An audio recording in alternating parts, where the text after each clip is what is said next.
Salam Planter Indonesia. Assalamualaikum warahmatullahi wabarakatuh.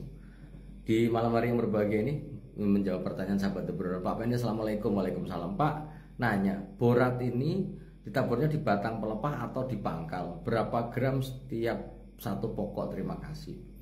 Bahwa borat adalah senyawanya, boron adalah unsur hara yang merupakan unsur hara mikro yang dibutuhkan tanaman kelapa sawit kita dalam jumlah yang sedikit saja. Namanya mikro itu sedikit saja. Dosis yang direkomendasikan adalah di 50-100 gram per pokok per tahunnya, yang bisa digunakan hanya sekali saja. Artinya bisa 50 gram, bisa 100 gram, tapi sekali saja. Kalau sahabat Bruno mau menggunakan dosis di atas 100 gram, lebih bagus dibagi dua, jangan hanya sekali saja. Hal ini adalah untuk mengantisipasi kelebihan dosis pada tanaman kelapa sawit, terutama penggunaan boron atau unsur hara mikro ini. Unsur hara mikro yang diberikan berlebihan, maka dia akan toksik atau meracun pada tanaman kelapa sawit. Kelebihan boron maka bisa menyebabkan terjadinya nekrosis ataupun daunnya akan terbakar pada bagian tepi, tidak melihat umurnya. Pemberian dosis yang terlalu tinggi tidak melihat umurnya, sehingga pemberian boron ini akan berpengaruh terhadap pemberian boron. Pemberian boron ini atau borat ini sendiri adalah diberikan pada pelepahnya atau pada pangkal pelepahnya. Pada pelepahnya, jangan pada pucuknya, untuk mengantisipasi bahwa boron kita atau borat kita itu tidak asli. Sehingga kalau dia memang ada kandungan urea atau ZA, yang biasa akan melepuh. Tapi pemberiannya pada ketiak pelepah bawah ataupun bonggolnya. Ini kemarin ada yang protes, Pak Pendi, kalau diberikan pada pelepah bawah atau bonggolnya, kapan diserap pada tanaman kelapa sawitnya? Pemberian boron pada pelepah bawah ataupun pada ketiaknya tetap akan diserap pada kelapa sawit melalui bawah, akan melalui akarnya. Ketika dia kena air, dia akan merembes bawah sampai ke bawah dan akan diserap oleh akarnya. Pertanyaannya, kenapa tidak disebar di piringan? Ketika disebar di piringan kena air, dia akan melarut, dan kalau dia tertuju pada satu titik, maka konsentrasi boron akan sangat tinggi pada satu titik itu. Dan sekali lagi, boron atau borat yang terlalu tinggi konsentrasinya adalah akan meracun, akan menyebabkan keracunan pada tanaman kelapa sawit kita. Sehingga di pelepah slow aja, nanti dia akan merembes dan akan terserap oleh tanaman kelapa sawit kita. Nah, penggunaan boron ini, pupuk boron, sekali lagi sahabat boron, beberapa kali saya sampaikan bahwa boron ini sendiri, pupuk boron atau pupuk borat adalah pupuk boron atau pupuk yang mengandung boron 46% B2O3, yang artinya adalah memang benar-benar pupuk boron, bukan hanya pupuk yang mengandung boron saja. Pupuk yang mengandung boron 138274 yang hanya 0,5 boron atau 0,5 boron, 0,65 boron atau 0,5 boron. Artinya bahwa dia hanya 0,65% atau 5%, 0,5% saja. Sementara yang 50-100 gram ini adalah pupuk boron yang mengandung 46% B2O3. Ini yang harus saya sampaikan berkaitan dengan boron atau borat. Jangan kaget, banyak orang yang menyebabkan pupuk boron, ada yang menyebut pupuk boron atau pupuk borat, ya sama saja, atau pupuk yang mengandung boron 46% B2O3. Monggo saja untuk segera dipupukkan. Pertanyaan selanjutnya, Pak Pendi, apakah sama dari tanam 1 tahun, 2 tahun, 3 tahun? Jawabannya sama. Dosis boron karena dia mikro mau diberikan pertama kali adalah pada usia 12 bulan setelah tanam.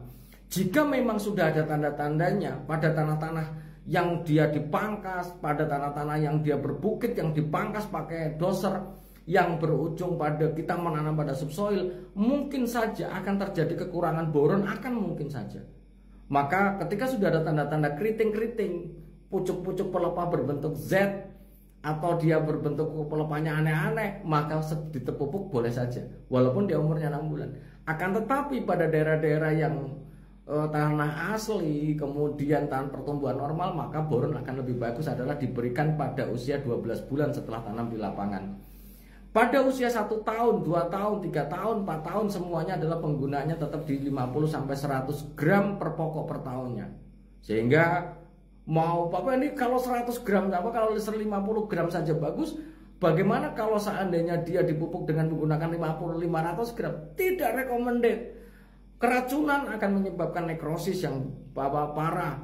Daunnya akan semakin kayak terbakar, dan ini sangat tidak baik untuk tanaman kelapa sawit kita. Karena sekali lagi boron adalah unsur hara mikro.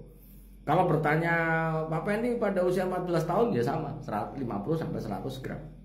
Kalau misalnya Pak Pendi, saya sudah menggunakan NPK 13.6/24 yang ada 0,5 atau 0,65, maka bisa kita menggunakan boron sebagai tambahannya saja. Menjawab sekali lagi, apakah boron itu wajib ditambahkan Pak Pendi? Baik mineral ataupun gambut, boron tetap akan perlu diberikan sebagai tambahan yang nantinya akan menyempurnakan pembentukan pelepah, dan yang pasti bahwa boron adalah unsur hara yang akan sangat penting sekali bagi tanaman yang sudah panen. Kadar boron yang cukup baik di tanaman kelapa sawit akan menghasilkan lendir yang baik pada tanaman kelapa sawit. Lendir yang banyak pada bunga kelapa sawit, pada bunga muda, pada bunga betina akan menyebabkan penyerbukan akan berjalan sangat baik. Serbuk sari yang terbang oleh angin ataupun dibawa oleh Elaisdibius cameronicus, dia akan nempel pada bunga betina yang ada lendirnya. Ketika dia nempel yang pada bunga betina yang ada lendirnya ini, ketika dia nanti terjadi penyerbukan, maka buah kita akan sangat baik sekali sahabat Brono. Sehingga mari kita pupuk tanaman kelapa sawit kita dengan menggunakan boron sesuai aturannya saja. Jangan pernah berpikir bahwa 100 gram baik kemudian 500 gram lebih baik, belum tentu untuk unsur hara mikro sendiri.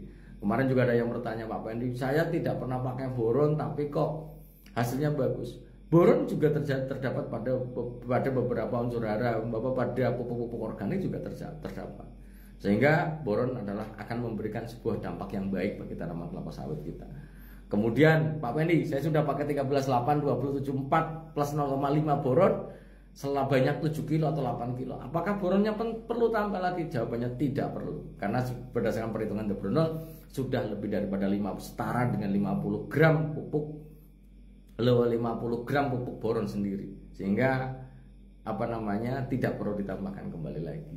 Itu sih yang dapat saya sampaikan pada kesempatan yang berbahagia ini. Kemudian satu lagi, Pak Pendi, boron boleh dicampur aduk dengan pupuk yang lain? Saya sarankan tidak. Boron unsur hara mikro, pastikan dosisnya dan penggunaannya adalah tepat. Karena bahwa ketika dicampur menjadi satu dengan urea, campur KCl ataupun NPK sekalipun, takutnya dalam satu wadah ini kita ambil pakai mangkok, ternyata boronnya 200 gram atau 300 gram, tanamannya masih 1 tahun, bisa keracunan. Maka boron tetap dipupukkan pada pangkal pelepah, pada ketiak pelepah atau bonggolnya, kemudian ditutup kembali lagi, akan jauh lebih baik. Semoga bermanfaat bagi sahabat De Brunel, dan semoga Allah memberikan kesehatan dan kebahagiaan tanpa syarat bagi kita semuanya. Sukses selalu bagi petani kelapa sawit Indonesia. De Brunel akan mendampingi dan semaksimal mungkin mendampinginya dan memberikan pemahaman yang terbaik demi hasil yang terbaik. Sekali lagi, De Brunel bukan yang paling pintar ataupun paling pengalaman. Setahu saya yang saya sampaikan insya Allah berdasar, dan semoga bermanfaat bagi sahabat De Brunel semuanya. Dan salam planter Indonesia. Assalamualaikum warahmatullahi wabarakatuh.